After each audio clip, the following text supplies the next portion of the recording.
여러분 안녕하세요. 반갑습니다. 오늘도 우리 주님과 함께 동행하는 귀하고 복된 예배 시간 또 믿음의 날이 되기를 바랍니다. 함께 찬양하겠습니다. 온 마음을 다해 주님을 찬양합니다. 그 선한 힘에 고요히 감사하며 그 놀라운 평화를 누리며 나 예수님과 함께 걸어가네. 나 성령님과 새 날을 여네. 지나가 넘을 어둠의 날들이 무겁게 내 영혼 짓눌러도 오 주여 우릴 외면치 마시고 약속의 구원을 이루소서. 우리 함께 고백합니다. 그 선한 능력 우릴 감사시니 믿음으로 일어나를 기대하네. 주 언제나 우리와 함께 계셔. 하루 또 하루가 늘 새로워. 함께 고백합니다. 주께서 밝히신 작은 불꽃이 우리의 삶 어둠을 헤치고 타오르네. 그 빛에 우리 모두 하나 되어 온 세상을 비추게 하소서. 이 고요함 깊이 번져갈 때 저 가슴 벅찬 노래 들리네. 다시 하나가 되게 이끄소서. 주님의 빛이 빛나느니라. 그 선한 능력을 감사시 믿음으로 일어나를 기대하네. 주 언제나 우리와 함께 계셔. 하루 또 하루가 늘 새로워. 우리 목소리로 함께 주님을 찬양합니다. 그 선한 능력 우릴 감사시니 믿음으로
오늘 우리가 함께 나눌 말씀은 이사야서 18장입니다. 우리 1절부터요.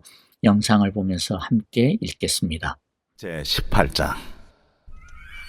슬프다. 구스의 강 건너편 날개치는 소리 나는 땅이여, 갈대배를 물에 띄우고 그 사자를 수로로 보내며 이르기를, 민첩한 사절들아, 너희는 강들이 흘러 나누인 나라로 가되 장대하고 준수한 백성, 곧 시초부터 두려움이 되며 강성하여 대적을 밟는 백성에게로 가라 하는도다. 세상의 모든 거민, 지상에 사는 너희여, 산들 위에 기치를 세우거든 너희는 보고 나팔을 불거든 너희는 들을지니라. 여호와께서 내게 이르시되 내가 나의 처소에서 조용히 감찰함이 죄인은 일광 같고 가을 더위에 운무 같도다. 추수하기 전에 꽃이 떨어지고 포도가 맺혀 익어갈 때에 내가 낫으로 그 연한 가지를 베며 퍼진 가지를 찍어버려서 산의 독수리들과 땅의 들짐승들에게 던져주리니 산의 독수리들이 그것으로 여름을 지내며 땅의 들짐승들이 다 그것으로 겨울을 지내리라. 그때의 강들이 흘러 나누인 나라의 장대하고 준수한 백성 곧 시초부터 두려움이 되며 강성하여 대적을 밟는 백성이 만군의 여호와께 드릴 예물을 가지고 만군의 여호와의 이름을 두신 곳 시온산에 이르리라. 오늘의 말씀은 이 당시의 역사적인 배경을 좀 설명을 드려야 그나마 이해가 될 수 있기 때문에 오늘은 18장의 배경을 이루는 당시의 역사 이야기들을 좀 해야 될 것 같습니다. 1절에 보면 에티오피아의 강 건너편에 재앙이 닥칠 것이라고 합니다. 옛날 성경에서는 구스의 강 건너편이라고 번역을 했습니다. 교회에 오래 다니신 분들은 구스라고 하는 지역이 에티오피아라고 하는 지명보다 훨씬 더 익숙하실 것입니다. 에티오피아의 강 또는 구스의 강은 오늘날 나일강 상류 지역으로 누비아라고 하는 이름으로 널리 알려진 곳입니다. 그런데 왜 갑자기 이 에티오피아, 즉 구스의 강 건너편의 재앙에 대한 말씀이 나오는가 하는 것이죠. 이게 당시 유대 사람들에게 무슨 의미가 있는가 하는 겁니다. 이것을 이해하려면 당시의 이집트의 역사적인 상황, 또 유다의 역사적인 상황들을 좀 아는 게 필요합니다. 이때의 이집트 시대를 역사에서는 이집트 제25왕조라고 부릅니다. 25왕조 시대의 특징이 뭐냐면 구스 왕국 또는 이디오피아 왕조가 이집트를 지배하고 있었습니다. 구스 왕국은요, 정통 이집트 사람들이 아니고 나일강 상류 지역에 있던 즉 누비아 흑인 왕조, 에티오피아 왕조입니다. 이들이 원래 이집트인의 왕조인 24왕조를 무너뜨리고 이집트를 지배한 것입니다. 그래서 1절에서 이집트에 대한 경고를 하면서 이집트라고 하지 아니하고 이 당시 이집트를 지배하고 있는 25왕조의 진짜 본거지인 지명을 언급하여 이디오피아의 강 건너편이라고 부르고 있는 것입니다. 그곳이 바로 구스 왕국의 본거지이기 때문이죠.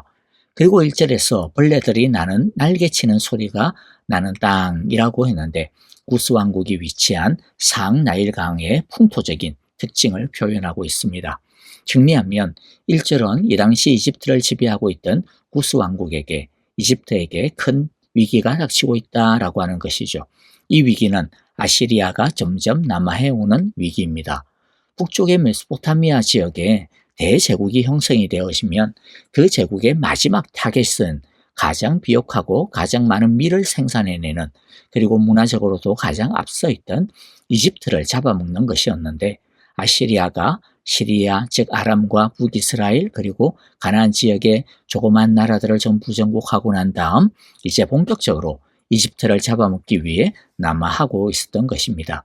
2절의 말씀의 표현들 즉 백길로 사절단을 보내는 장면은요, 이런 아시리아의 침략에 대응하기 위해 분주하게 움직이고 있는 이집트와 여러 나라들 특히 유다의 모습들을 보여주고 있습니다.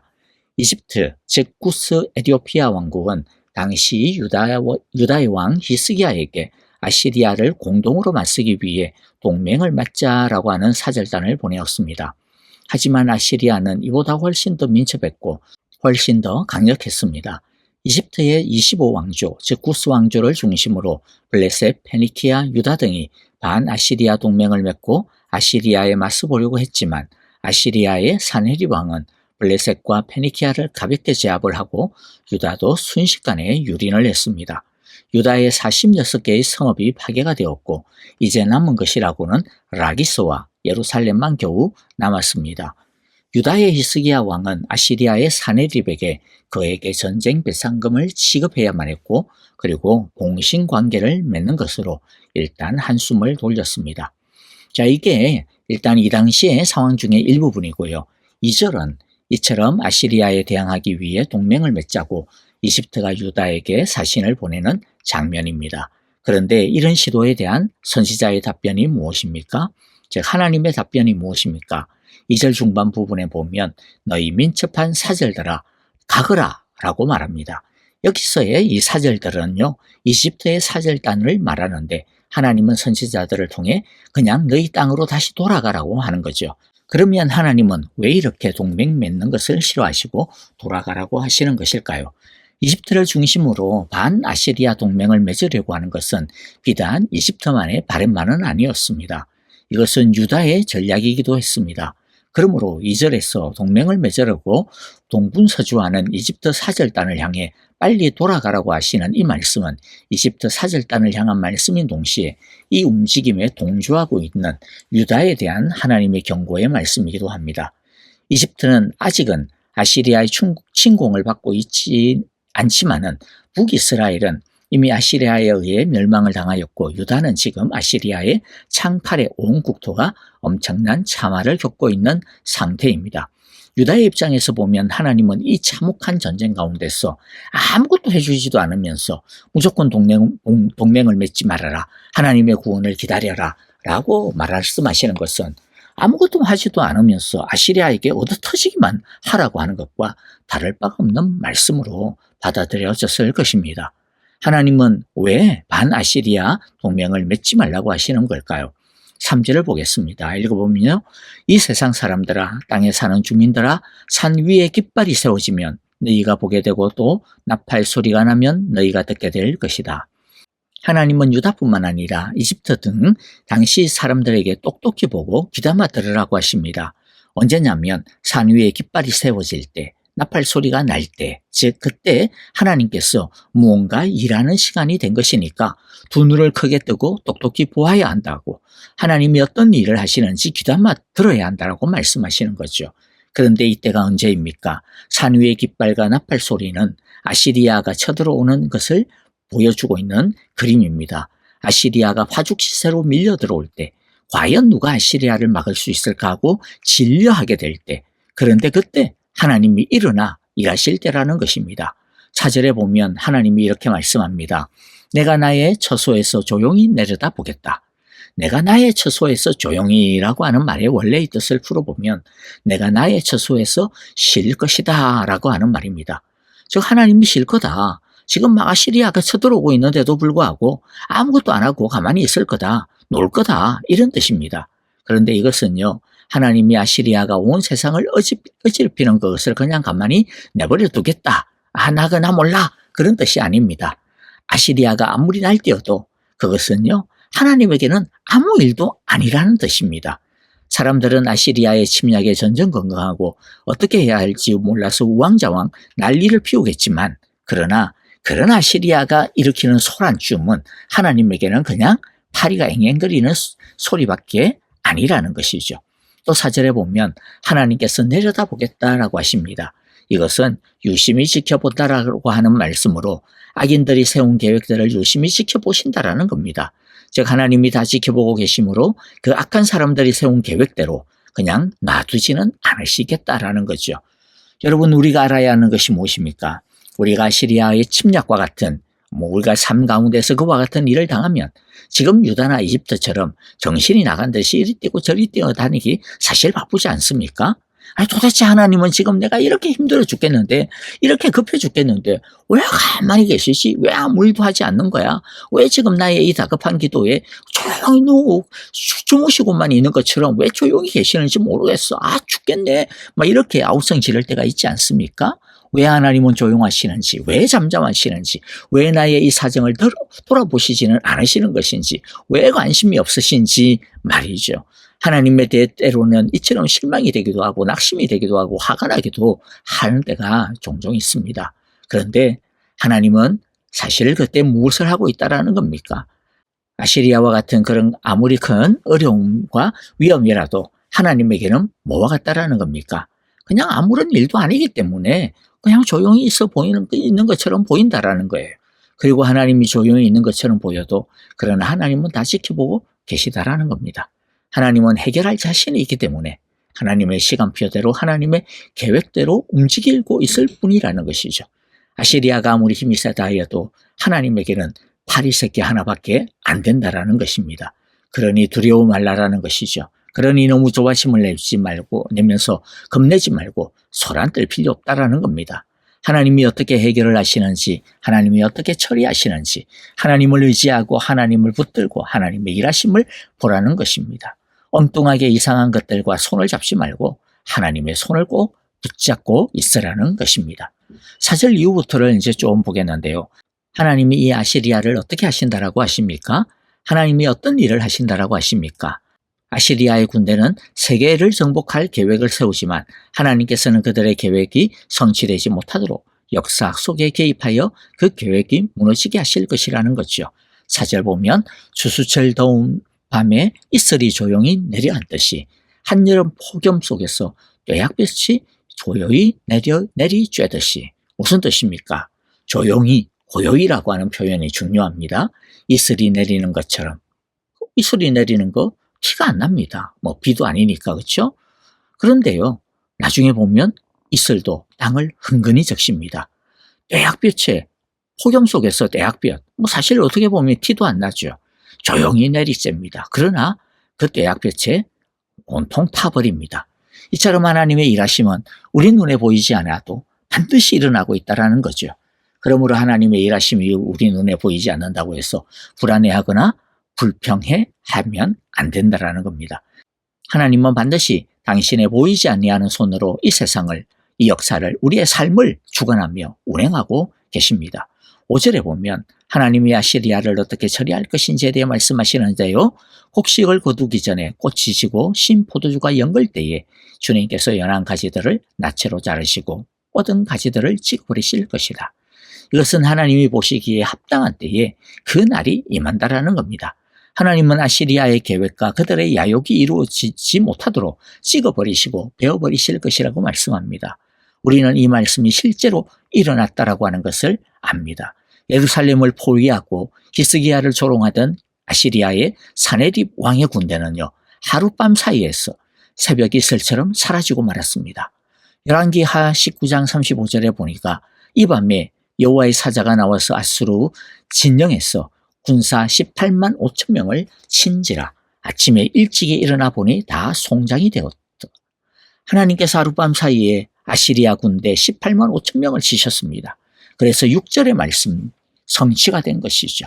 6절에 보면 산의 독수리들과 땅의 짐승들이 배불리 먹도록 그것들을 버려두실 것이니 독수리가 그것으로 여름을 나고 땅의 모든 짐승이 그것으로 겨울을 날 것이다. 이 말씀은 셀 수 없이 많던 군대가 하룻밤 사이에 모두 송장이 되어버림으로 말미암아 수많은 시체들이 생겼기에 독수리들과 들짐승들이 여름과 겨울을 지내기에 충분할 정도로 엄청난 숫자들이 많이 죽었다라고 하는 것을 비유적으로 말씀한 것이죠.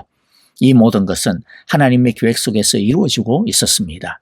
사람의 힘으로는 패배할 수밖에 없는 전투였지만은 하나님이 일하시기 시작할 때 아시리아는 하룻밤 사이에 모두 진멸당했고 이 소식을 남유다의 모든 백성들은 직접 보고 들을 수 있었습니다. 그래서 7절의 말씀이 이제 그대로 실제적으로 이루어집니다. 7절, 그때에 만군의 주님께서 예물을 받으실 것이다. 강물이 여러 갈래로 나뉘어 흐르는 땅, 거기에서 사는 민족, 곧 키가 매우 크고 근육이 매끄러운 백성, 멀리서도 두려움을 주고 적을 짓밟는 강대국 백성이, 자, 이게 누구를 이야기해요? 구스 왕국이에요. 이집트 25 왕조를 말합니다. 그들이 만군의 주님께 드릴 예물을 가지고 만군의 주님의 이름으로 일컫는 곳 시온산으로 올 것이다. 자, 이것은요, 역대하 32장 22절 23절에 보니까 실제로 일어났어요. 강성하던 아시리아가 패배하고 본국으로 돌아갔다라고 하는 소식을 들은 구스를 비롯하여 주변의 여러 나라들은 예루살렘에 와서 예물을 하나님께 드렸습니다. 그런데 이 말씀은요, 진짜 구원과 안전이 어디에 있는지를 우리에게 사실은 가르쳐주는 더 깊이 있는 말씀입니다. 사람들의 손을 붙잡는 것이 아니라 주님께 나오는 것이 구원의 길이라는 것이죠. 만군의 주님의 이름으로 일컫는 시온산으로, 즉 예수 그리스도께 나와 엎드려 그분의 백성이 되는 길이 구원의 길입니다. 왜입니까? 예수님께서는 아시리아와는 비교도 할 수 없는 죄와 사망의 권세를 사탄의 목을 꺾으시고 승리하셨기 때문입니다. 이 땅의 평화가 아니라 영원한 평화를 우리에게 주시는 왕이 되시기 때문입니다. 그러므로 예수님에게 피하면 어떤 어려움도 이기게 됩니다. 어떤 슬픔 가운데서도 평안할 수 있고 담담하고 당당할 수 있으며 소망을 잃어버리지 않을 수 있습니다. 바라기는 오늘도 만군의 주님 앞으로 달려가 그분의 품에 안기는 우리 모두가 다 되시기를 간절히 기도하고 축복합니다. 아멘. 오늘 우리에게 주시는 이 귀한 말씀들 마음 가운데 새기면서 우리 함께 찬양하며 기도하도록 하겠습니다. 우리 교회와 형제자매들을 위하여서 기도합니다. 특별히 우리 아프신 성도님들 위하여서 기도해 주시고요. 여러 어려운 문제들, 상황들을 놓고서 기도하는 우리 모든 성도님들을 위하여서도 주님의 크신 은혜와 평안이 넘치게 하소서 함께 기도합니다. 선교사님들을 위하여서도 우리 함께 믿음으로 같이 주님의 이름을 부르며 나아가도록 하겠습니다. 함께 찬양하며 기도하겠습니다.